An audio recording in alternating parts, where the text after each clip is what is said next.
come in, just... I'm missing one person. We've got 9. Are we all here? Ja, no to para, poi ci vediamo da casa.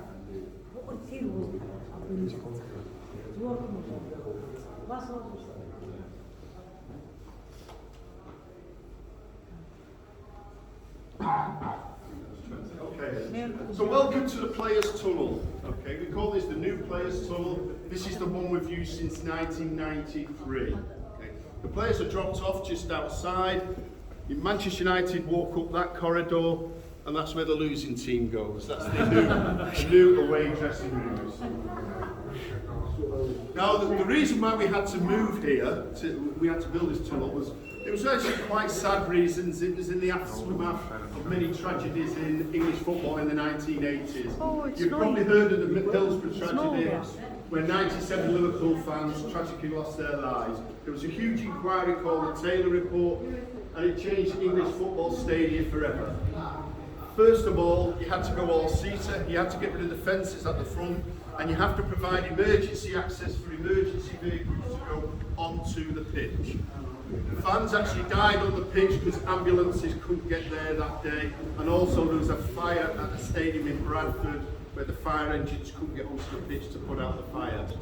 So we could not provide the access at the time, so we had to build the tunnel here. The way it works, those gates will open right up to the very top. The tunnel is on wheels, we can roll that off.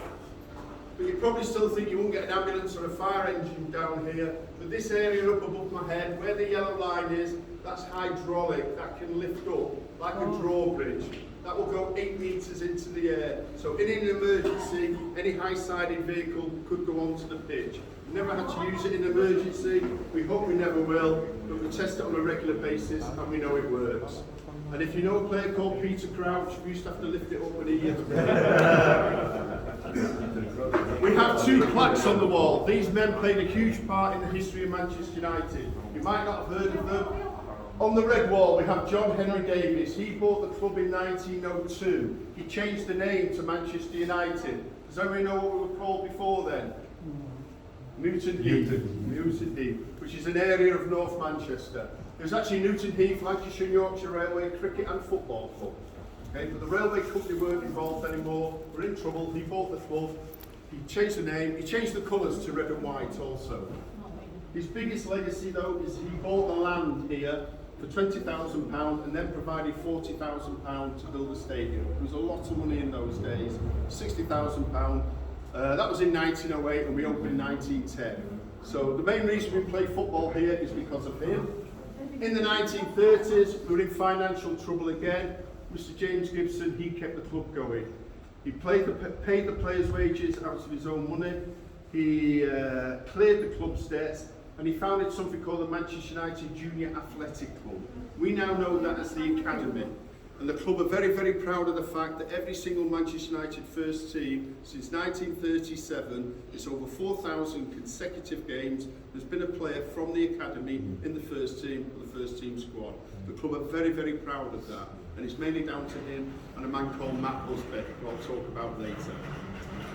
All during COVID, the last couple of years, TV interviews after the match have taken place out on the pitch. But for the last 3 games, we've gone back to taking place in here. This is where they used to take place and the last few. So these are the sponsor boards. It's a different, whatever competition, they'll put up different sponsor boards and the players and the managers are interviewed here.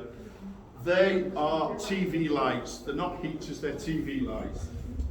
Okay, so if you'd like to come back please, we're going to walk down. So if I need 2 teams to line up, 1 team here, 1 team there. I'll get waiting. Okay. Well, actually, that's an interesting point. During COVID, they've walked out separately, but now they're back to walking out together. And Manchester United have always traditionally walked down this side. But because the away dressing is now there, the switch. So it's usually United here, blue team there. So what we're going to do, I'm sorry I've no music holding up, we normally make a big announcement that the speakers aren't working. So I'll just walk down to the bottom and I'll wave you down, okay? So just wait there till I wave you down.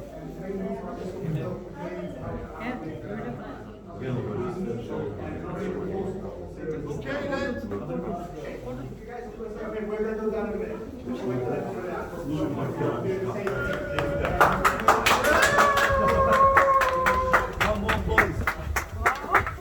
Glory, glory, Man United! Glory, glory, Man United! Glory, glory, Man United! As the Reds go marching! On! Wow, it echoes well, huh? Right, we'll make our way to the dugout. Welcome to England. This is spring. Just you know when you see all the experts talking around that part of time and after the match, that's